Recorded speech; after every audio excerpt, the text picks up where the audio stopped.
الله وبركاته. إن الحمد لله نحمده ونستعينه ونستهديه ونستغفره ونعوذ به من شرور أنفسنا وسيئات أعمالنا من يهده الله فلا مضل له ومن يضلل فلا هادي له. أشهد أن لا إله إلا الله وحده لا شريك له وأشهد أن سيدنا ونبينا محمدا عبده ورسوله من لا نبي بعده. اللهم صل وسلم على سيدنا محمد مفتاح باب رحمة الله عدد ما في علم الله صلاة وسلاما دائمين بدوام ملك الله وعلى آله وصحبه. اللهم رب اشرح لي صدري ويسر لي أمري واحلل عقدة من لساني يفقه قولي. سبحانك لا علم لنا إلا ما علمتنا إنك أنت العليم الحكيم. اللهم ارزقنا فهم النبيين وحفظ المرسلين وإلهام الملائكة المقربين. اللهم أغننا بالعلم وزينا بالحلم وأكرمنا بالتقوى وجملنا بالعافية. لا حول ولا قوة إلا بالله العلي العظيم. والحمد لله رب العالمين. نوينا التعلم والتعليم والتذكر والتذكير والنفع والانتفاع والإفادة والاستفادة والحث على التمسك بكتاب الله تعالى وسنة رسوله والدعاء إلى الهدى والدلالة على الخير ابتغاء وجه الله ومرضاته وقربه وثوابه سبحانه وتعالى. الفاتحة إلى حضرة النبي المصطفى محمد صلى الله عليه وسلم وأزواجه وذريته وأهل بيته الكرام وإلى والدينا وأولادنا ومشايخنا وعلمائنا ولمن علمنا حرفا وخصوصا لمؤلف هذا الكتاب وأشعاره وأوصلهم وفرعهم أن الله يعلي درجاتهم في الجنة ويكثر مثوباتهم ويضاعف حسناتهم ويحفظنا بجاههم وينفعنا بهم ويعيد علينا من بركاتهم وأسرارهم وأنوارهم وعلومهم ونفعتهم في الدين والدنيا الآخرة بسر الفاتحة. أعوذ بالله من الشيطان الرجيم. بسم الله الرحمن الرحيم. الحمد لله رب العالمين الرحمن الرحيم مالك يوم الدين. إياك نعبد وإياك نستعين اهدنا الصراط المستقيم صراط الذين أنعمت عليهم غير المغضوب عليهم ولا الضالين آمين. Hadratan muhtaramin, para guru, para ustadz, para kiai, para jamaah, ikhwatal iman dimanapun berada, alhamdulillah bersyukur kita kehadiran Allah kembali dipertemukan dalam kondisi sehat walafiat. Dipertemukan pula kita dengan bulan Dzulhijjah, juga beberapa hari lagi kita akan memasuki menyambut hari raya besar Al-Idul Akbar. Bahwa hari raya besar dalam Islam itu justru hari raya Idul Adha, bukan hari raya Idul Fitri. Dengan bukti bahwa ketika kita dalam satu tahun, maka hari di mana kita diperintahkan untuk makan dan minum itu justru di bulan ini.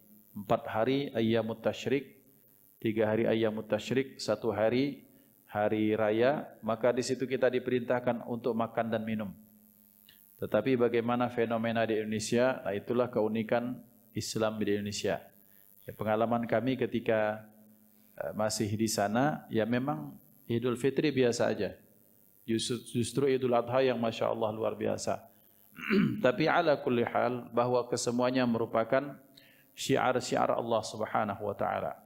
Dan orang yang mengagungkan syiar Allah itu menunjukkan ketakwaan hatinya, menunjukkan kadar ketakwaannya kepada Allah Subhanahu wa Ta'ala.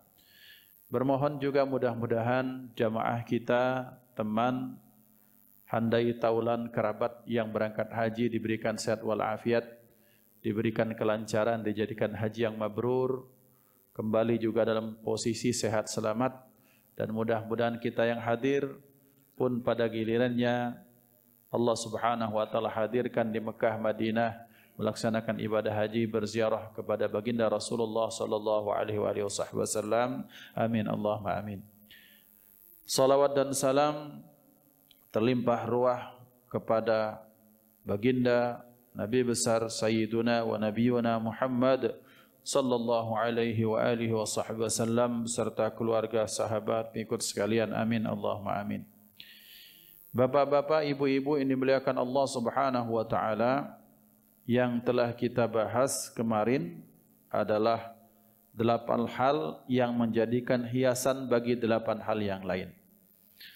Pada hari ini kita akan melanjutkan pembahasan kita biidznillah. Kita akan mulai dengan membaca penjelasan dan syarah dari muallif hadzal kitab. Bismillahirrahmanirrahim. Qala al-muallif rahimahullah ta'ala wa nafa'ana bi'ulumihi fid dharain. Wal hilmu zinatul ilmi, dan ilmu itu merupakan hiasan bagi ilmu. Dan santun, kelembutan, kesantunan itu hiasan ilmu. Kemudian wattadhallulu zinatul muta'allimi, sementara merendahkan diri itu adalah hiasan bagi orang yang belajar atau para santri atau para penuntut ilmu. Kemudian selanjutnya wa tarkul minnati, dan meninggalkan menyebut-nyebut kebaikan. Zinatul ihsan, itu merupakan hiasan dari perbuatan baik. Maka ikhwan dimuliakan Allah Subhanahu wa taala, kita akan membahas bahwa yang pertama, sebagian lanjutan dari pembahasan terdahulu, wal hilmu zinatul ilmi, dan kesantunan, kelembutan itu merupakan hiasan daripada ilmu. Ruwiya, diriwayatkan, annahu, bahwasanya sallallahu alaihi wasallam, kallamat Rasulullah sallallahu alaihi wasallam jariyatun minas sabyi, faqala laha man anti, faqala bintur rajuli al-jawadi Hatim, faqala sallallahu alaihi wasallam, irhamu aziza qaumin dhalla, irhamu ghaniyan iftaqara, irhamu aliman dha'a bainal juhali. Diriwayatkan, ini riwayat tentang penguat dari hal ini, adalah bahwasanya Rasulullah sallallahu alaihi wasallam, beliau pernah ngobrol kepada beliau atau berbicara kepada beliau itu seorang wanita, seorang budak yang saat itu masih ada perbudakan. Kemudian ketika beliau bertanya, kamu siapa? Dinyatakan, aku adalah anak perempuannya si Jawad Hatim. Ini Jawad Hatim ini seorang pembesar di kaumnya, orang bangsa kafir Quraisy. Faqala, maka beliau sallallahu alaihi wasallam bersabda, irhamu aziza qaumin dhalla. Sayangi 3 golongan, kata beliau. Yang pertama, pemuka satu golongan atau pemimpin satu golongan atau orang-orang mulia di satu kaum, dhalla, yang kemudian dia menjadi terhina. Irhamu ghaniyan iftaqara, sayangilah orang kaya yang menjadi fakir. Kemudian selanjutnya, irhamu aliman dha'a bainal juhal, juga sayangilah seorang alim yang dia itu hilang, yang dia itu masuk dalam golongan orang-orang yang bodoh atau juhal. Yang pertama, ikhwan dimuliakan Allah, bahwa kita tidak hanya menyayangi orang-orang yang fakir misalnya, orang yang di bawah derajatnya pada aspek apapun dibandingkan kita. Bahkan Rasulullah bahkan menaruh perhatian khusus, kata beliau, juga kalian harus sayangi, berbelas kasihlah kepada dulunya dia orang yang dihormati. Ya kasarnya pejabat lah. Terus tiba-tiba turun. Nah yang main ini kadang ini harus kesian. Ngapo kadang-kadang yang seperti ini dia masih punya power. Dia merasa bahwa dia dulunya punya pengikut yang banyak. Maka yang seperti ini kita harus menjaga hatinya dengan cara, bukan berarti oh kamu tuh disanjung-sanjung, enggak. Tapi kita jaga kemanusiaannya. Kita jaga harga dirinya. Karena ikhwan dimuliakan Allah, orang kalau sudah punya power terus hilang, biasanya hatinya hancur. Biasa nunjuk, biasa mimpin, biasa disambut, wah selamat datang Pak, selamat datang Pak. Disambut dengan kamera yang banyak, tiba-tiba kemudian jadi terhinakan gara-gara sudah tidak punya jabatan lagi. Ini banyak. Nah ikhwan dimuliakan Allah, yang seperti ini ditakutkan kalau imannya tak kuat, hatinya hancur. Maka kita rangkul. kita hargai beliau sebagai seorang manusia. Tentunya tidak harus melebih-lebihkan, tapi intinya adalah yang seperti ini karena dia dulunya pernah, ya bahasa sederhananya post power syndrome lah. Bahwa dia dulunya punya pengikut yang banyak, punya kekuasaan, tanda tangannya bergo, bukan burgo, berharga. Maka yang seperti ini, kemudian ketika dia telah selesai dari segala kejayaannya, di bawah dia, di situ mungkin menbawa kita mongok-ongok, kemudian pusing kepalanya, kemudian kadang kalau tidak dibarengi dengan kekuatan iman, dia melakukan tindak tanduk atau ucapan-ucapan yang bahkan kemudian menambah hancur harga dirinya. Misalnya, aku nih dulu, nah ente dulu kata orang, sekarang sama baik, tidak usah cak belagak-belagak itu, kira-kira seperti itu. Nah yang seperti itu kita rangkul, sayangi kata Rasulullah. Bukan bahkan kita membenci, tapi malah sebaliknya kita menyayangi, kita rangkul, kita ajak baik-baik dan kita arahkan bahwa setiap manusia itu punya masanya, setiap masa punya orangnya. Jadi itu kita sadarkan bahwa memang ya kita nggak bisa selamanya jadi pemimpin, terus jadi orang mulia, menjadi pejabat, yang ujung-ujungnya masuk kita tuh semua sama. Nah ini yang seperti ini kata beliau, rangkullah, karena yang seperti ini kalau tidak dirangkul maka dia akan jatuh ke dalam lembah ketidaksyukuran kepada Allah Subhanahu wa taala, wal iyadu billah. Kemudian selanjutnya beliau menyatakan irhamu ghaniyan iftaqara. Juga sayangilah, dalam bahasa kita bebas, rangkullah siapa? Orang yang kaya kemudian jatuh miskin. Nah yang ini kan kalau tidak benar, kadang omongannya besar, terus kemudian akhirnya dicemooh masyarakat. Maka tidak ada aib ya ikhwan. Dulunya kaya, terus jatuh miskin, tidak ada aib.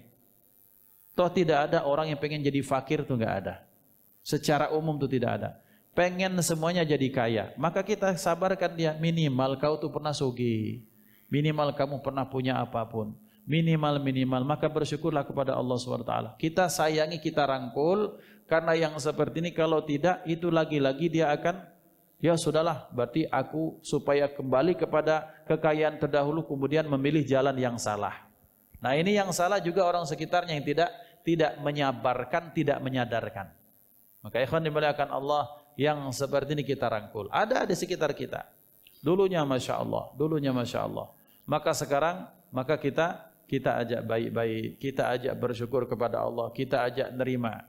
Jangan sampai kemudian, karena biasanya kalau sudah pernah kaya, dibarengi dengan sifat memang dak galak kalah sama yang lain, kaget tahan mutang. Ini ikhwan, saya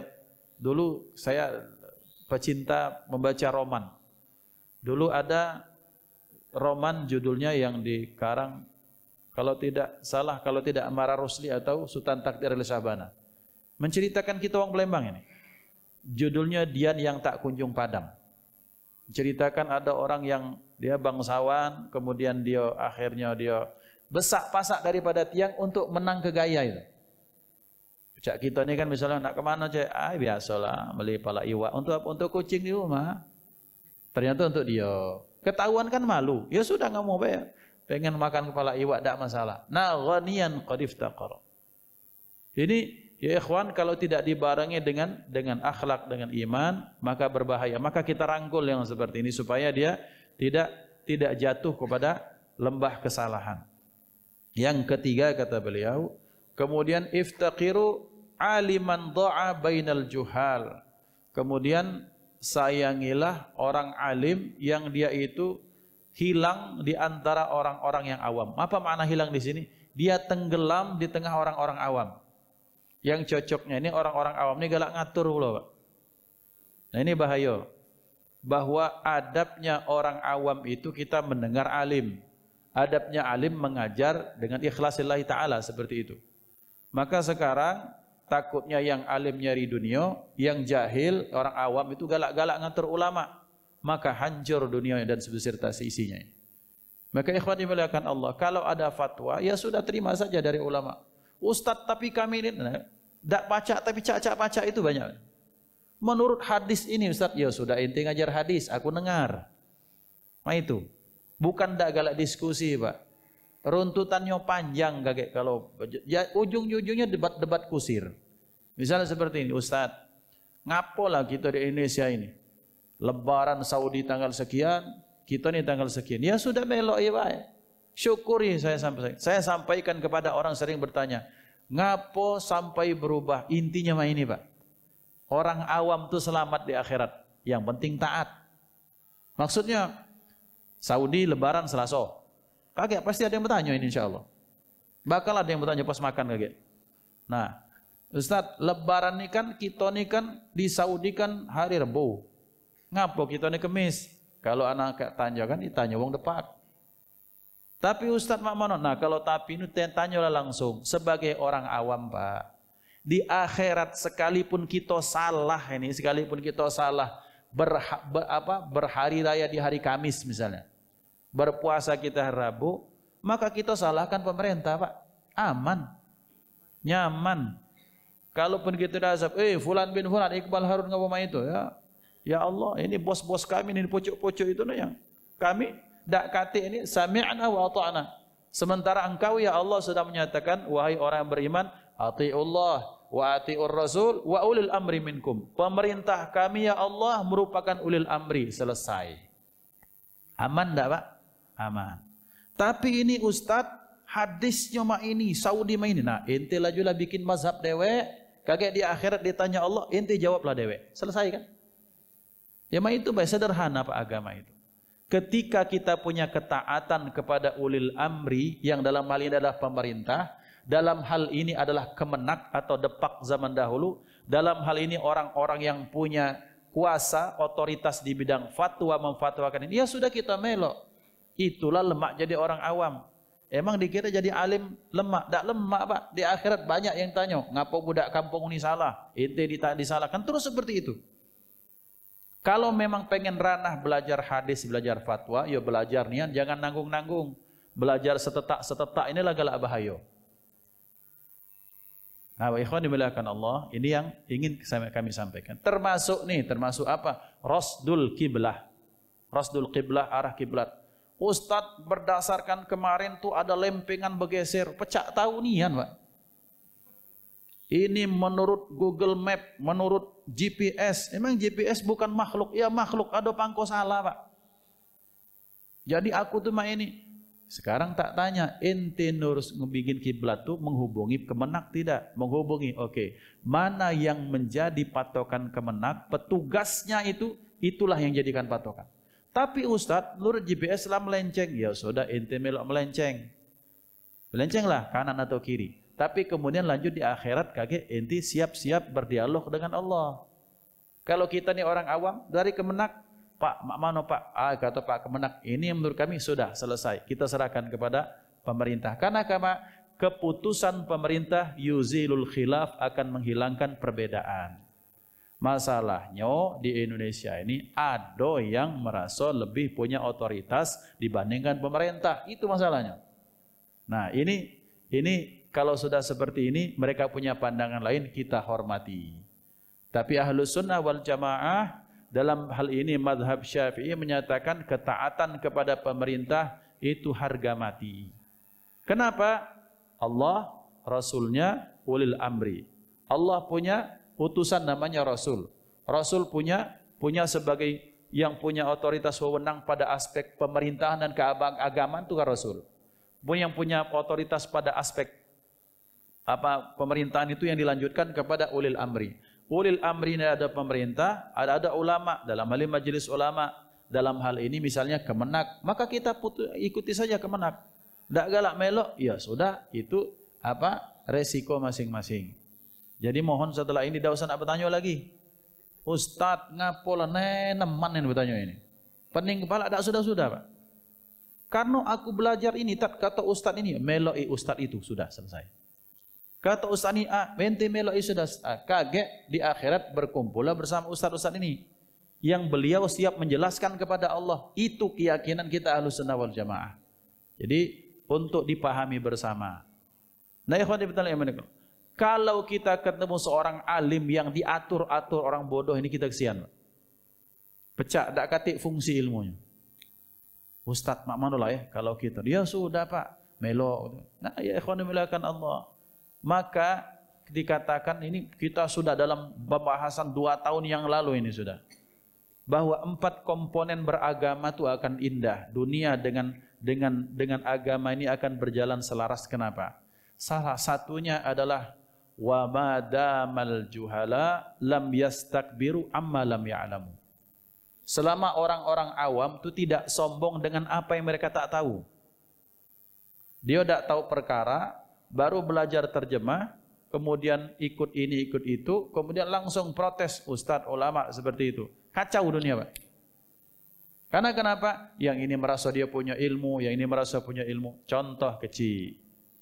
Ini ingin kami sampaikan. Masya Allah di Baitur Rahman ini kan polanya bagus. Jadi Pak Ketua, pengurus itu manggil ustadz untuk minta fatwa. Khair, bagus. Sangat bagus sekali. Ada masjid, Pak, ini mohon maaf sekali lagi minta maaf. Kadang manajemen masjid di Indonesia secara umum nih, memang kita tidak bisa protes lah, namanya memang seninya Indonesia itu seperti itu. Masjid bangun dewek, Pak. Operasionalnya cari dewek, kemudian segala macamnya swadaya semua. Maka muncul masjid itu apa? Minta di pinggir-pinggir jalan kan. Di Malaysia ada katik, Singapura katik. Kenapa? Karena masjid itu didirikan oleh pemerintah. Di bawah kontrol pemerintah. Kemudian imam, khatib, marbot segala macam PNS itu satu. Apalagi negara-negara Arab enggak ada masjid itu yang minta-minta di pinggir jalan tidak katik. Itu satu. Yang kedua, akhirnya setelah masjid di Indonesia ini dia swadaya, maka orang-orang yang dia pernah bekerja di satu instansi karena punya pengalaman mengurus organisasi, mengurus kantor, manajemen segala sesuatu, punya inisiatif untuk yuk kita bikin masjid. Oke. Tidak masalah, bagus. Bagus.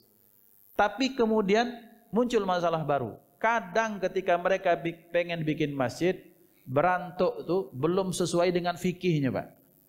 Baru 15-20 rumah, sebelah sana ada masjid. Sementara dalam mazhab Syafi'i itu kan harus ada 40 kanan kiri kan begitu ya. Karena dia tidak minta musyawarah lagi dengan para ulama. Nah, ini jadi masalah tuh mulai di sini.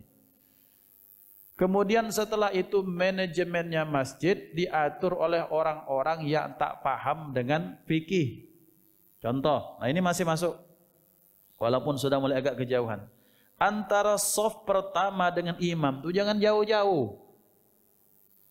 Makmum yang pertama nak maju kalau dia itu. Kenapa? Kan oh ini bagusnya estetiknya. Menurut estetik, fikih bukan estetik. Karena yang ngatur masjid itu orang-orang yang dia tidak paham dengan agama, tak galak bertanya dengan ulama. Nah, di sini sudah mulai masalah. Masalah berikutnya pada aspek keuangan. Misalnya kalau wakaf kita seret lewat. Yang tadi keranda bukan? Biasanya kan ada bentuk keranda supaya ingat mati. Tak perlu itu, tak ngenjuk itulah, Pak. Supaya kita ingat mati ada pelangkungan lewat. Keranda itu kan, dibuat keranda. Nah, kemudian setelah itu uang itu disimpan dengan alasan ini. Sementara setiap orang yang infak ke masjid itu supaya uang itu dikeluarkan, Pak. Supaya diadakan acara seperti ini tiap hari taklim itu kan operasional yang ketika kita mengeluarkan infak di masjid, pengen itu masjid itu ini, Pak. Ada kegiatan agama, ada kemudian Jumat Barokah, ada ini, ada itu, ada etikaf. Ini ketika diumumkan, wah bangga, masjid A, masjid B, masjid C, apa? 530 juta rupiah. Sementara marbotnya kurus-kurus. WC-nya tidak terbenar. Ngapo? Karena ego tadi. Merasa pernah punya power sehingga ngatur-ngatur. Bermodalkan maaf pernah haji baik. Ya ikhwan, hati-hati. Masjid rumah Allah, masjid milik umat. Maka yang punya otoritas memang pengurus silakan, tapi sering-seringlah minta pendapat kepada para ulama. Ini mimbar. Kalau yang mah itu tuh podium, Pak. Nah, contoh kecil ya. Rasulullah itu podium apa mimbar? mimbar. Nah, inilah mimbar. Nah, ikhwan dimuliakan Allah, jadi seperti itu maksud saya. Banyak hal di masjid di Indonesia, bukan di Palembang, di Indonesia itu rata-rata seperti itu. Karena yang mengurusnya orang yang pernah bekerja, kemudian pensiun, apalah gawe masuk masjid. Nak ngatur pula. Pendapatnya pengen didengar, hati-hati ya ikhwan. Ini tanggung jawab untuk ditanggung jawab kepada Allah Subhanahu wa taala. Maka seorang ulama, alim, kalau kemudian dia diatur-atur oleh orang awam itu bahaya, kasihan. Pecah tak pernah belajar agama be diatur-atur. Kalau mungkin dia mengiya-iyakan strategi mungkin. Misalnya ada orang yang dia tuh keras, tapi ulama, oh bapak ini tidak pacak dikerasi. Iya ke dulu, meloi kendaknya, lama-lama kalau cinta, akhirnya dibalikkan lagi. Itu udah strategi, khair boleh. Tapi kemudian kalau terus dari awal sampai ke akhir ulamanya diatur-atur, kasihan Pak. Kasihan. Berpuluh-puluh tahun belajar agama, kemudian apa bahasa kita tuh, disetir-setir oleh orang awam tuh kasihan. Nah ini kita belajar untuk menghormati ulama, letakkan ulama sesuai dengan porsinya, dan kita ingatkan kalau memang dia tuh salah Ustaz, ya datangi 4 mato, 6 mato, 8 mato, dikit-dikit be. Dalam jalsah kecil kita ingatkan Ustaz ini ya enggak apa-apa. Tapi kalau sudah disetir terus segala macam kasihan. Nah itu maksudnya. Kenapa? Wal hilmu zinatul ilmi, santun lembut itu merupakan penghiasnya ilmu. Karena seseorang kalau dia punya ilmu tapi tak santun itu bahaya. Maka kan doa yang sering kita baca ketika pengen belajar, Allahumma aghnina bil ilmi wa zayyinna bil hilmi. Ya Allah, kalau minta sugikan kami, ya Allah tolong sugikan kami dengan ilmu dulu. Kemudian wa zayyinna bil hilmi, kemudian ya Allah, kemudian hiasilah kami itu dengan kesantunan, kelemah lembutan. Karena kadang kalau Islam dia pengajar tapi pecah marah terus, yang ini salah itu salah, kemudian itu dihancur-hancurkan pendapat orang juga enggak boleh. Orang ilmu itu mestinya menambahkan kebaikan, kelembutan, kesantunan. Sebagaimana Rasulullah SAW sampaikan tadi. Wat tadallulu, dan merendahkan diri. Tadallul itu makna aslinya adalah hina. Artinya dia menghinakan diri, bukan hina artinya aku ini terhina, tapi merasakan kekurangan terus. Dan merasakan kekurangan, merasakan kefakiran atau kehinaan itu zinatul muta'allimi, hiasan orang yang belajar, hiasannya santri. Ruwiya annahu sallallahu alaihi wasallam qala, man kharaja yuridu ilman yata'allamuhu fatahallahu lahu baban ilal jannah wa farashat lahul malaikatu aknafaha wa sallat alaihi malaikatus samawat wa hitanul bahar. Kelebihan orang-orang yang berilmu, orang-orang yang belajar Pak. Maka kita ini kan bukan santri, tetapi kita bisa jadi santri dengan cara niat keluar dari rumah tadi masing-masing. Ya Allah, aku berniat, kalau Allah tahu hari Sabtu nak belajar, ya Allah, aku berniat untuk menuntut ilmu ya Allah. Itu sudah jadi santri, muta'alim, seorang pembelajar. Apa fadilah yang diberikan kepada mereka? Diriwayatkan bahwa beliau sallallahu alaihi wasallam bersabda, barang siapa yang keluar, maksudnya keluar rumah, keluar dari rumah masing-masing, kharaja yuridu ilman, yang dia keluar itu adalah untuk menuntut ilmu, ya ta'allamuhu, yang ilmu itu ia pelajari, fatahallahu lahu baban ilal jannah, maka niscaya Allah bukakan satu pintu untuknya untuk menuju surganya Allah Subhanahu wa taala. Wa farashat lahul malaikatu, kemudian malaikat itu membentangkan sayapnya untuk orang tersebut. Artinya malaikat membentangkan sayapnya untuk orang tersebut. Wa sallat alaihi malaikatus samawat, sementara malaikat-malaikat langit itu bersalawat mendoakannya, termasuk juga wahitanul bahri, termasuk ikan-ikan yang ada di samudra. Bapak-bapak, ini cerita betul terjadi. Ini terjadi kepada ala shawab ini Al-Habib Salim Asy-Syatiri, Sultanul Ulama. Beliau ini diberikan gelar Sultanul Ulama, rajanya alim, rajanya ulama. Ulama punya sultan di zaman ini namanya Al-Habib Salim Asy-Syatiri, barusan meninggal sekitar 2-3 tahun yang lalu.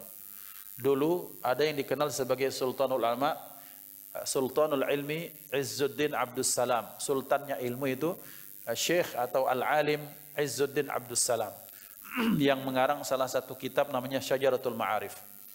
Maka kita lihat pada satu saat ini ada orang nih, merendahkan hadis ya, nyatakan seperti ini. Ya Habib, emang benar katanya malaikat itu membentangkan sayapnya untuk siapa? Untuk orang yang menuntut ilmu. Kata beliau benar. Maka ya Habib, aku tak percaya, aku pengen jingok. Ya khair, kata beliau. Ya Allah, terjingok Pak, langsung ngeheng saat itu juga. Karena malaikat ketika ditampakkan dalam penampakan yang asli Pak, stres gitu Pak. Besaknya, gagahnya luar biasanya. Ya, dengan setingkat Rasul pun Nabi Muhammad sallallahu alaihi wasallam apa yang ketakutan kan? Ketika pertama menerima wahyu, kemudian ketika pulang malaikat Jibril menampakkan penampakan asli. Timur barat tuh semuanya malaikat Jibril semua, baru sayapnya saja. Takut pulang itu apa katanya? Zammiluni, zammiluni, wahai Khadijah, tolong selimuti aku. Karena beliau belum pernah melihat sesuatu yang seperti itu. Kita diperlihatkan seperti itu, mungkin bukan langsung pingsan di tempat. Nah, ya khonbalakan Allah. Tapi itu menunjukkan betapa ternyata hikmahnya ketika Allah Subhanahu wa taala merahasiakan atau membatasi kemampuan kita, itu merupakan bentuk kasih sayang Allah. Allah batasi penglihatan mata kita yang kecil-kecil. Nak minum tak jadi minum, ngapu Allah kebanyak cacingnya di sini. Nak makan tak jadi makan, ngapu Allah kebanyak bakterinya. Hikmah kita tak jingok Pak, padahal di situ telok lalat ada di situ, bakteri ada di situ, tapi mobo Pak ya Pak, laju emak pekawan tak habis langsung disok ke piringnya. Itu hikmah kenapa Allah memberikan batasan kepada mata kita. Telinga kita terbatas. Kalau kita dengar mulu gelombang ini, gelombang itu tuh, tak baca tidur gitu, tak tenang hidup gitu. Susah kita membagi konsentrasi, mana yang harus didengarkan. Maka di balik keterbatasan ternyata itu bentuk kasih sayang Allah Subhanahu wa taala. Nah, kembali kepada pembahasan. Jadi orang yang kalau sudah dari rumahnya ingin menjadi muta'alim, pembelajar, menuntut ilmu dari rumah masing-masing, maka malaikat itu akan mengepakkan sayapnya menaungi orang tersebut. Itu bentuk kasih sayang daripada Allah. Malaikat ridha kepada para penuntut ilmu yang memang dia belajar lillahi ta'ala. Yang berikutnya malaikat langit itu kemudian mereka bersalawat untuk orang tersebut. Salawat malaikat itu artinya doa untuk orang tersebut, mintakan ampun kepada Allah supaya dosanya diampuni oleh Allah Subhanahu wa taala. Maka Bapak dan Ibu, ketika kita temukan, Ustadz, emang malaikat itu banyak jumlahnya, lebih banyak daripada manusia. Maka ada divisi-divisi juga. Seperti Rasulullah SAW bersabda seperti ini. Sesungguhnya Allah punya malaikat patroli. Malaikat yang patroli, sayyahin. Siapa mereka? Mereka adalah malaikat yang tugasnya keliling di atas muka bumi ini, di mana ada majelis ilmu, yang majelis ilmu menyalillahi ta'ala, mereka duduk ikut di situ. Kemudian bertasbih kepada Allah, membersamai mereka, kemudian dengan asbab itulah kemudian turun sakinah, ketenangan dalam batin, dalam jiwa masing-masing.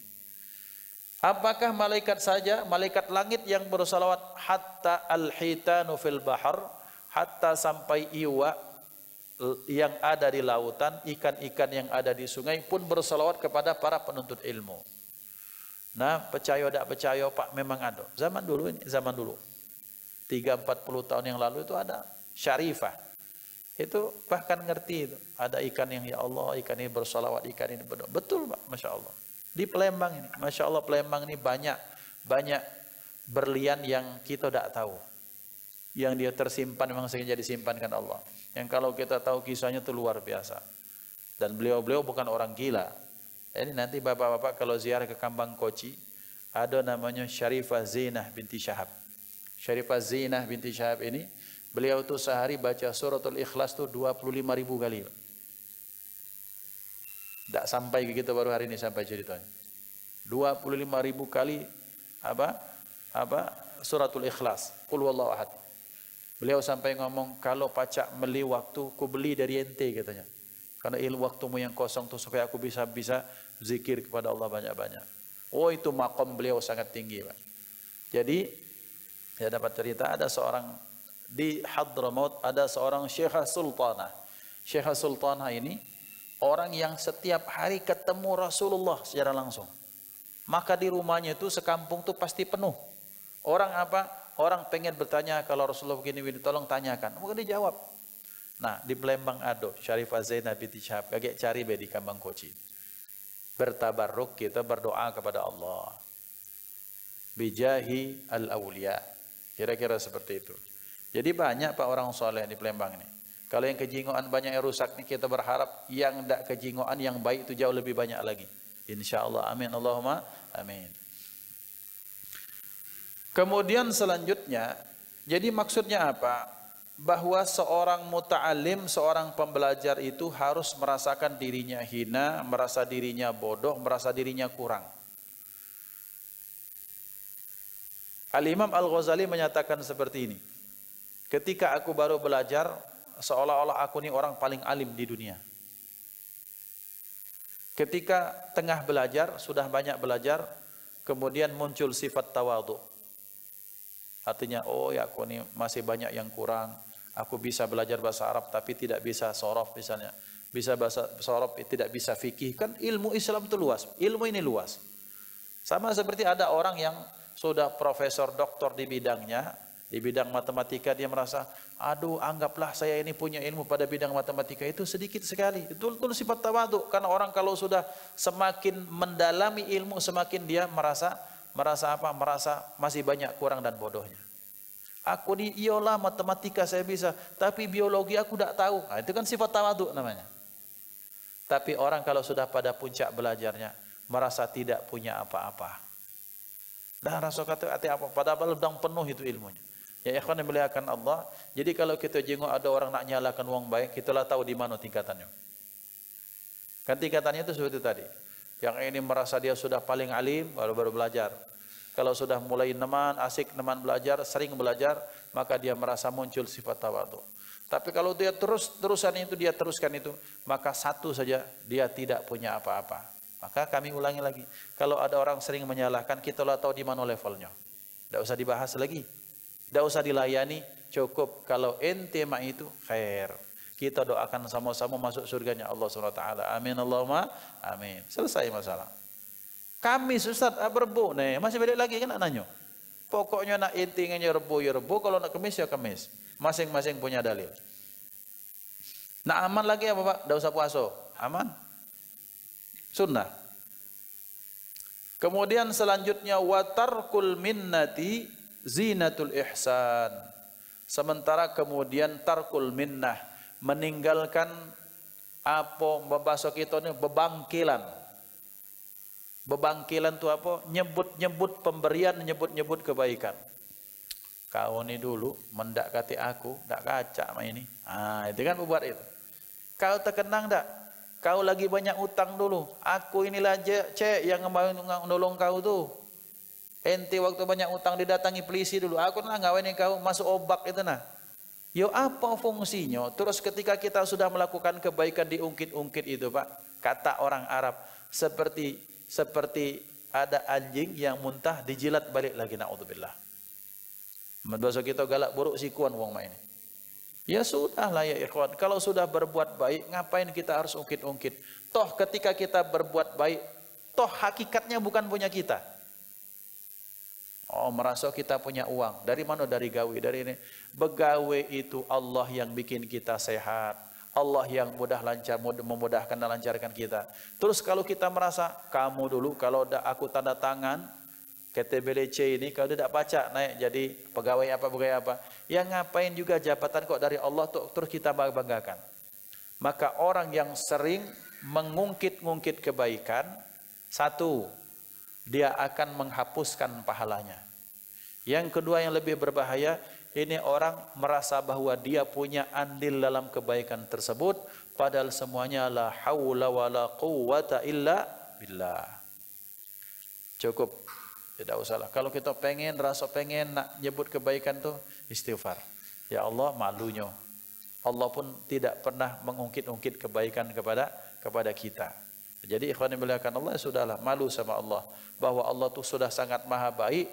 Terus kemudian kita yang tak punya apa-apa hanya punya hak pinjam, kemudian selanjutnya kita merasa punya jasa, terus kita ungkit-ungkit kebaikan tersebut. Itu akan menjadi sia-sia saja. Apa perumpamannya dalam Al-Quran? Ini ada batu, licin, debu. Di atas batu yang licin ada debu, ditimpa angin. Hilang tak debunya? Hilang. Ditambah hujan yang lebat, masih ada tak debunya? Tambah hilang. Itulah kebaikan orang-orang yang sering mengungkit-ungkit. Lah banyak pulau ida. Kemudian selanjutnya karena dia ada ikhlas, tak kokoh, setelah itu disebut-sebut lagi, maka sia-sia saja amalnya. Kemudian selanjutnya, wal khusyu'u zinatus shalah. Yang terakhir, khusyuk itu hiasannya salat. Artinya salat itu akan semakin indah, semakin sempurna manakala kita khusyuk. Bapak-bapak, kita cari rukun entah 13, entah 17, entah 21, rukun salat tu dak katik khusyuk. Ada tak khusyuk? Tak katik. Karena khusyuk itu bukan rukun fikih. Fikih itu kan rukun zahir. Khusyuk itu hati. Maka kalau cari khusyuk jangan dalam ilmu fikih. Carinya di bab-bab tasawuf, khusyuk. Maka kita akan dapatkan itu. Berarti maksudnya ketika seorang beribadah itu memadukan antara zahir dan batinnya. Di dalam salat tidak ada rukun kecuali satu niat. Yang kedua takbiratul ihram. Ketiga al-fatihah, rukuk, sujud. Apa yang mendekat-dekati indikator khusyuk apa? Tumakninah. Apa tumakninah? Ayo tumakninah kok. Bahasa kita tumakninah. Tumakninah itu tenang. Tidak gerasa gerusu. Dalam mazhab al-Imam Asy-Syafi'i radhiyallahu anhu, orang tumakninah itu ditunjukkan dengan tidak banyak gerak. Cak bapak ini ada jenggot ya, dipanjangkan maksudnya. Mulai jenggot lagi saudara. Cek, nanti pendek jenggotnya. Kayak gitu jenggot lah kan. Kage ada yang zaman dulu SMS, buka HP dia tuh. Itu sudah bukan tumakninah lagi dalam mazhab Syafi'i. Kita tidak bicara mazhab yang lain. Nengok lah sana kemari kan ada pak ngadu jenggot, pak begaut segala. Kejenggotan kan kalau sering kali itu dalam mazhab Syafi'i sudah batal. Kalau mazhab yang lain wallahu alam, kita berhusnudzan bahwa orang tersebut mazhab bukan mazhab Imam Syafi'i. Imam Syafi'i bergerak 3 kali berturut-turut itu bisa membatalkan salat. Kenapa? Karena orang kalau tidak orang bergerak kecuali gerakan itu biasanya diperintah oleh otak, Pak. Itu alasan Imam Syafi'i. Kita ini Pak, begaut itu perintah otak. Cuma kadang tidak ada yang diawali dibarengi dengan benak atau perintah yang kita sadar atau tidak. Kalau kita, aidah nyamuk ini. Aidah nyamuk itu kan pikiran. Sementara orang khusyuk itu diharapkan fokus ketika sholat. Maka mengapa di dalam sholat itu kemudian ada tumakninah, tidak boleh banyak bergerak, itu tujuannya. Supaya ketika seseorang sedang sholat, sedang melakukan sholat misalnya, maka kalau dia terus seperti itu kan sudah, ini batuknya apa, kira-kira sudah itu. Kemudian selanjutnya dia banyak bergerak, toleh kanan, toleh kiri, segala macam. Apa yang kita lihat otomatis diproses oleh otak, dan itu akan berpengaruh terhadap kekhusyuan seseorang. Maka disitulah mengapa Imam Syafi'i punya alasan bahwa orang yang banyak bergerak itu cenderung kemudian dalam mazhab beliau menjadi batal. Maka oleh karena itu ikhwan, kalau sholat itu ya sudah sholat kita. Nah ada nyamuk tahan kapan lagi lah kita berkorban untuk agama kira-kira kan. Digigit nyamuk, ya Allah aku pernah digigit nyamuk, aku tahankan gara-gara engkau ya Allah. Itu wujud bentuk-bentuk pengorbanan mujahadah kepada Allah SWT. Nah apa hakikat khusyuk? Khusyuk ini Pak, ketika kita yang terfokus hanya kepada Allah, itulah khusyuk. Mulainya kapan? Mulainya dari ketika kita sudah ingin melakukan berangkat dari rumah. Seperti tadi berangkat dari rumah niat lillahi ta'ala untuk belajar, untuk ilmu, untuk ibadah. Ketika kita wudhu, maka wudhunya khusyuk, tenang wudhu. Dikatakan bahwa khusyuk itu merupakan preambel. Khusyuk itu merupakan muqaddimahnya salat. Maka orang kalau pengen khusyuk, maka sempurnakan wudhunya, kata Rasulullah. Maka wudhu orang kalau sempurna, maka ketika dia sholat itu akan sangat terbantukan oleh khusyuknya ketika dia sedang wudhu. Makanya kalau wudu tuh makruh kita nih sambil bergesa-gesa. Cerita-cerita. Mana aja? Kita berangkat lagi. Sambil wudu. Bahkan Rasulullah SAW pun pernah ketika ada orang Assalamualaikum ya Rasulullah, beliau tak jawab. Lanjutkan wudunya. Selesai doa, maka beliau Waalaikumsalam warahmatullahi wabarakatuh. Kemudian beliau nyatakan, ketika orang sedang wudu itu masih hakikatnya seperti dalam salat, maka jangan ajak bicara orang sedang wudu. Maka bahkan ada beberapa kondisi di mana seorang tidak disunnahkan untuk mengucapkan salam kepada siapa? Pada orang yang sholat. Ketika pengajian seperti ini, kalau majelis seperti tidak usah Assalamualaikum dari belakang, terganggu wong. Lagi khutbah, termasuk selanjutnya orang lagi apa? Orang sedang wudu. Maka khusyuk. Ustaz, mak mano, aku nih kalau sholat, setiap sholat tuh teringat. Tapi setelah teringat ke yang lain, aku balik ke lagi. Apa khusyuk dah? Dalam takaran tatanan kita orang awam, mudah-mudahan sudah masuk khusyuk. Tapi khusyuk levelnya kita. Khusyuk levelnya sahabat, tak usah cerita ke. Khusyuknya para aulia, tak usah cerita ke. Berarti kita berupaya untuk kembali kepada apa yang kita lakukan di ketika sholat, itu sudah mudah-mudahan masuk dalam khusyuk. Dan bapak-bapak, tolong jangan ngerasa tuh diranapi inian bacaan imam. Ketika kita sholat tuh ya hadir kepada atau hu Allah atau Allah atau ya Allah atau Allah. Karena kadang ada orang yang khusyuk dengarkan bacaan imam, nah imam ini salah, kurang panjang imam ini. Kita ini mikir ke Allah atau mikir ke bacaan imam? Seperti itu. Ini tapi untuk pembelajaran tidak apa-apa. Kita khusyuk dengar bacaan ayat sampai menangis-nangis, masya Allah. Tapi kemudian fokus nian ke Quran, takut kita nih ini sholatnya untuk dengar bacaan imam atau untuk Allah. Nah kira-kira seperti itu ulama mengajarkan kepada kita. Jadi bolehlah kita terus sambil dibarengi dengan hati. Jadi khusyuk ini berupaya kita banyak sekali instrumennya. Jangan teman-teman kenyang, kita ini teman kenyang kalau khusyuk. Lah sudah. Kalau makan kita kenyang, kemudian kita banyak makan yang haram, itu akan sangat berpengaruh kepada khusyuk atau tidaknya seorang. Tapi intinya adalah kita berupaya fokus dengan apa gerakan kita, kemudian hati kita menyebut Allah, maka disitulah kita berharap itulah khusyuk kita. Diselimpengkan lagi sama setan. Teringat ke ini dan itu, balik ke lagi terus seperti itu sampai kita kemudian berharap kepada Allah yang sedikit di kita ini maka dianggap banyak oleh Allah SWT. Amin Allahumma amin. Hadanallahu wa ikum ajma'in, usikum nafsi bi taqwallah. Sebelum ditutup ada pertanyaan diaturi.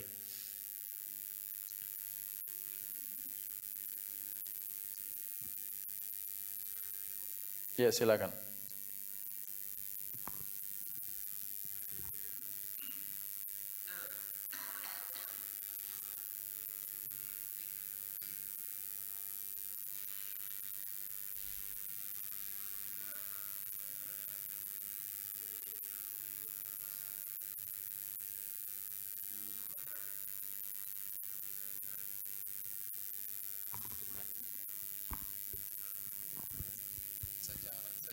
Ma'arif oleh Syekh Al-Iz bin Abdus Salam tadi bahwa wajib menaati pemimpin yang adil, ada kata-kata adil gitu.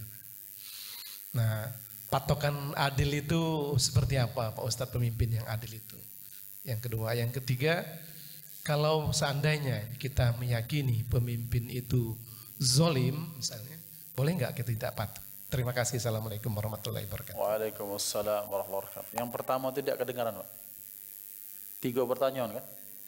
Yang pertama terkait surat An-Nisa 59, ya kita taat kepada Allah, Rasul dan ulil amri. Apakah taat kepada ulil amri itu tanpa syarat? Yang kedua, patokannya taat ke pemimpin yang adil. Patokan adil itu seperti apa pemimpin yang adil itu? Kemudian kalau kita meyakini seorang pemimpin yang zolim, apakah boleh kita taat pada pemimpin yang zolim? Terima kasih. Assalamualaikum warahmatullahi wabarakatuh. Pertanyaan yang bagus. Apakah taat kepada pemimpin itu tidak bersyarat? Bagi ahlu sunnah wal jamaah ini, perhatikan Pak. Habaib itu para ulama yang itu, lihat, mereka sangat-sangat kritis terhadap pemerintah. Ada sebagian kritis.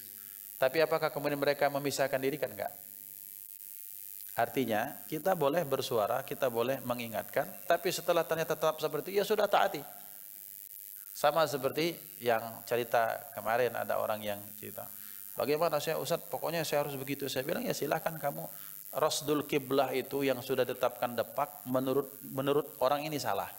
Maka saya pengen saya geser dikit. Ya sudah silahkan, saya bilang. Tapi satu masalahnya, ketika kamu geser dikit, tidak bersama yang lain, kamu sudah niatnya, apa saya niat mufarek katanya. Kalau bapak berniat mufarek, putus jamaah ini di belakang ini. Sementara ente itu ada di barisan depan imam, belakang imam langsung. Nah itu maksudnya Pak ya. Kita wajib mengingatkan Pak.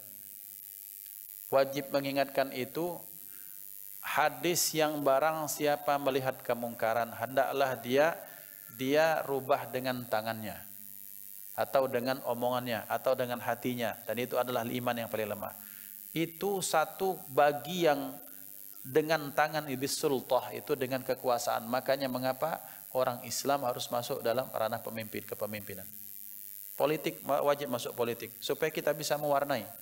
Betapa banyak kita sudah dirugikan dengan undang-undang yang tak berpihak kepada mayoritas misalnya Pak. Maka wajib kita. Maka cara kita untuk masuk ke dalam tatanan pemerintah itu ya masuk ke pemerintahan supaya bisa jadi.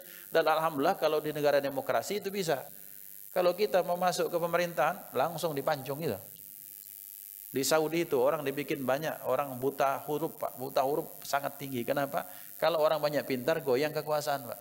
Saudi bukan Islam. Saya sampaikan asasnya Islam iya. Tapi apakah kemudian dia khilafah? Bukan. Itu yang harus kita sama-sama ingat Pak ya. Saudi, Kuwait, Teluk, bukan dia negara yang berdasarkan 100% sunnah, enggak. Buktinya mereka bukan dari garis keturunan, itu satu. Yang kedua, mereka dalam sejarah mereka memberontak kepada Khilafah Utsmaniyah. Jadi Saudi tidak bisa jadi patokan untuk negara harus Islam. Dia memberlakukan Islam, iya, betul. Tapi apakah juga kepada pejabat juga enggak hukum itu? Tetap tajam ke bawah, tumpul ke atas. Sudahlah, enggak usah bicara itu. Nah sekarang bahasa ketaatan kepada pemimpin. Apakah bersyarat? Ada syaratnya. Syaratnya kalau pemimpin salah kita ingatkan. Tapi ada adabnya. Bapak-bapak pejabat atau siapapun yang di atas. Bapak-bapak pernah menjabat semua. Minimal jadi kepala keluarga kan. Kita diingat ke anak di mari tersinggung. Nah begitulah pejabat. Maka Allah mengajarkan faqula lahu qawlan layyinan la'allahu yatadzakkaru aw yakhsha. Satu saat kan datang ada orang ustadz atau ulama datang kepada Harun ar-Rasyid. Wahai khalifah, inni nasihun laka wa mutasyaddidun alaika. Aku pengen memberi nasihat tapi tolong siap-siap mental ya karena aku ni orangnya tak pacak ngomong aku nak keras nak apa adonyo. Oh, apa katanya? Uskut ya jahil, kata Harun Rasyid. Alim Harun Rasyid. Diam kau orang bodoh. Sesungguhnya sebelum ini ada cerita. Allah pernah mengutus orang yang jauh lebih baik daripadamu kepada orang yang jauh lebih buruk daripadaku. Allah mengutus Nabi Musa yang lebih baik daripadamu kepada orang yang jauh lebih zalim, lebih lalim daripadaku, yaitu siapa? Fir'aun. Dan itu pun Allah menyatakan faqula lahu qawlan layyina. Ngomongnya baik-baik, lembut-lembut, mudah-mudahan hatinya masuk yang kelembutan itu. Nah, jadi apakah ketaatan kepada pemerintah itu bersyarat? Ya, kalaupun menurut kita salah kita ingatkan, Pak. Kita punya hak untuk mengingatkan, tapi terhadap pejabat ini sepi ke Pak. Tidak baca sepi pakai surat, minimal kita sudah punya usaha untuk mengingatkan, Pak. Nah, surat kita sampai tak sampai, ya Allah aku sudah sampaikan. Maka ada satu ucapan, Allahumma ballaghtu, Allahumma fashhad. Ya Allah saksikan aku sudah sampaikan, maka saksikan ini ya Allah. Satu. Yang kedua, konsep adil itu. Kalau adil dalam definisi ilmu hadis itu bukan 50 ini dinjuk 70 sudah dengan porsi, tidak. Adil itu yang pertama takwa kepada Allah. Selama dia masih kepada ranah ketakwaan, atau kalau dia bukan muslim dia takut kepada Tuhan yang dia anut, mungkin silahkan saja. Tapi kemudian apakah selanjutnya kita langsung demo juga enggak ingatkan. Setelah diingatkan ternyata tidak, ya sudah kita sudah menjalankan tugas kita sebagai seorang rakyat. Jadi apa ketaatan itu bersyarat? Ya bersyarat pasti. Apakah dia harus adil? Harus adil. Tapi kalau tak adil Ustaz, maka ingatkan dia. Tidak baca kita ingatkan dengan wasailul i'lam. Mungkin sekarang kan banyak surat terbuka kepada presiden. Sudah lakukan. Tapi bagi kita ternyata tidak sampai-sampai, ya sudah doakan. Dan doakan merupakan bentuk perlawanan yang sangat indah. Ya Allah, ini. Tapi kita juga harus belajar ilmu jadi rakyat.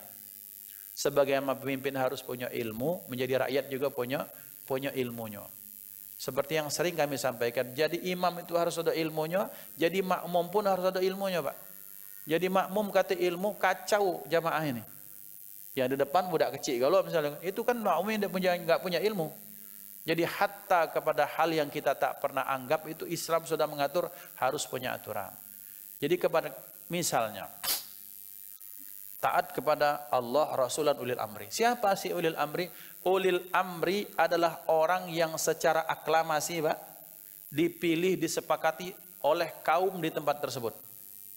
Sekarang ulil amri kita siapa? Gubernur, kita mengadakan pemilihan.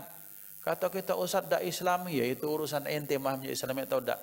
Umat Rasulullah sallallahu alaihi wasallam kalau mereka berkumpul tak akan berkumpul pada aspek kesesatan, itu satu. Yang kedua, kalau sudah kesepakatan seperti itu, maka yang tak setuju wajib taat, yang setuju juga silahkan taat. Kalau tidak taat, ingat bahwa negara kita bukan negara yang khilafah, bukan. Negara kita negara yang mengasasnya demokrasi Pancasila. Selama itu kemudian masih ada maslahat di negara tersebut, kita ini harus jujurlah. Kita harus objektiflah. Saya tak memilih misalnya Fulan bin Fulan sebagai presiden. Tapi ketika dia sudah terpilih, apakah kemudian kita harus mengutuk dia? Enggak boleh, haram, Pak. Kita wajib taat. Ketika sebelum menjadi presiden, maka kita berupaya supaya pilihan kita jadi presiden. Betul tidak? Tapi ketika ternyata pilihan kita tak jadi presiden, si Fulan bin Fulan jadi presiden, kita wajib taat, itulah Islam. Kemudian kita terus mencari-cari kesalahan, kita takut hati kita ini yang bermasalah, bukan orang. Karena di sebalik keburukan itu, Ustaz Dairi Sulaiman kan sering bilang, sekurus-kurus ikan masih ada dagingnya, segemuk-gemuk ikan masih ada tulangnya. Tak kate yang sempurna, Pak. Nak nurutkan sempurna, malaikat, Pak, yang memerintah gitu nih. Makan tidak, minum tidak, tidur tidak, pacak ngurusi kita terus. Tapi kan malaikat bukan manusia. Justru kalau malaikat jadi presiden kita, masalah pula kita. Disuruhnya puasa terus, tidak kawin-kawin, kira-kira seperti itu. Nah, jadi artinya apa? Artinya ketaatan kepada ulil amri itu bersyarat. Kalaupun tak setuju, dia ini zalim, Ustaz. Sekarang makna zalim itu apa sih? Ini jangan cuma definisi kita yang salah tentang zalim. Atau kita menganggap zalimnya sedikit, kemudian bahwa zalimnya besar, ternyata mungkin zalimnya ya namanya manusia masih salah. Kita, Pak, saya sampaikan ini untuk menyelamatkan kita masing-masing, hati kita. Karena kalau kita terus, nah Ustaz dia zalim, itu zalim. Kita ini di mana negara yang tidak kati kezaliman? Aduh kalau Pak. Kalau saya ceritakan cerita Saudi itu Pak, miris, Pak. Nanti kita makan kalau nak ceritakan. Hatta negara yang kita anggap Islami itu ada cacatnya semua, Pak. Karena memang yang memerintahnya manusia. Pemerintahan yang paling bagusnya Allah, Rasul, pemerintahan Rasul, Nabi, kurun setelahnya, setelah itu selesai. Itu sudah. Tinggal kita berbesar hati. Kita sudah berupaya memilih, kita ngajak orang lain untuk memilih. Kemudian ternyata kalah, kita taat kepada institusi dan kita taati siapapun yang memimpin kita. Selesai menjadi masalah. Kalaupun ternyata Ustaz aku udah galak, ya sudah Bapak masuk jadi Pak Kades, jadi Pak Bupati, itu kan lebih bagus, mujahadah namanya. Wabillahi taufik, sudah isyrok, yang nak isyrok silahkan.